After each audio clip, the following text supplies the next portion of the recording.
try to do your job. I need homers. I don't need journalists. We actually are that. When we were winning, y'all were. Jeff, what was the atmosphere like around the team today? What stood out to you? Just a mindset of we've still got a lot to get better at. There's a lot of football left, and we're still getting better. In spite of what our record says, we're getting better.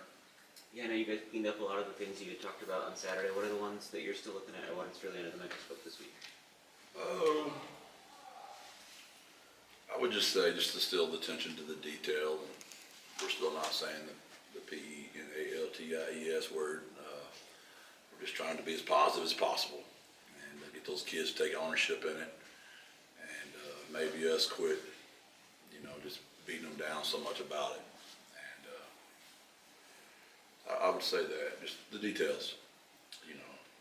The injury situation has been talked about enough. But when there's that much change, you don't really have the ability to cruise or maybe take some veteran days or do some more walkthroughs because you're still trying to get your team good. So that's always a fine line this late in the year to continue to still be practicing as hard as we are right now to try to get game reps in practice. So when you go to the game, you still can execute. We had a lot of young kids score touchdowns Saturday, and that came from a lot of hard practice last week. So defensively, those guys have stayed relatively healthy, minus Big Joe, which is a huge loss. He's such a great player. But just monitoring both sides of the ball. That's a veteran group over there, and getting them to the game, ready to go, and then offensively, making sure we've got some full speed reps with a bunch of new kids, so they're ready to go. That's interesting to hear. I would think with the injuries, you might have to go lighter in practice just to keep the guys you have healthy. How do you balance that part? You're exactly right. That is a decision you're making every day, but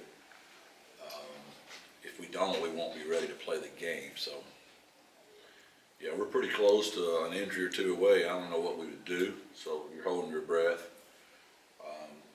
The good news is they're all really young guys, and the future, is bright because those guys are getting a lot of reps and a lot of game experience that they might not be getting if not for all the injuries.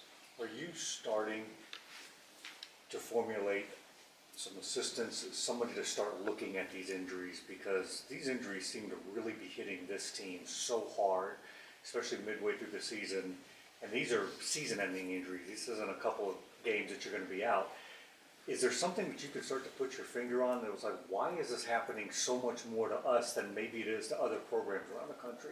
Not that everybody doesn't go through them, but man, we seem to lose a lot, especially on the offensive and defensive line. Yeah, we are looking hard into it. We pay extreme attention, to the nutrition piece of that, and that's improving here. And strength staff, all those kind of things. There's no doubt, but it's frustrating to say the least. Last week you were saying that if you just win one, everything kind of can work better. Have you seen that early this week manifest itself in that way? Well, it just makes it easier as far as guys' mindsets. But these guys have not shown any signs of that. I was very worried about that, Benny. When that Rice loss was just so crushing, and the East Carolina loss was crushing as well, and he put those back to back. That's when I was worried. But man, I've shared this numerous times this week. So I don't know if I've said to you guys. If I have, I apologize. But Andrew Acosta, who's our DFO, who used to play for me, he has to handle all the stuff like hotels, planes, meals, kids in the rooms, making sure they're in at the right time. He has all the stuff you don't want to have to deal with as a head coach, but you got to deal with.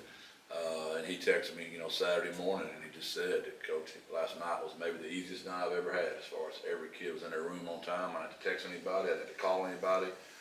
He said, your guys are still 10 toes down for you. He said, they're going to show up for you today. And he said, I know you don't need to hear that from me, but I wanted you to know that that's what's going on with your team right now. So I'm as proud of this team as any I've ever had. We did a good job today. It's a Bruce Lee quote that we gave them.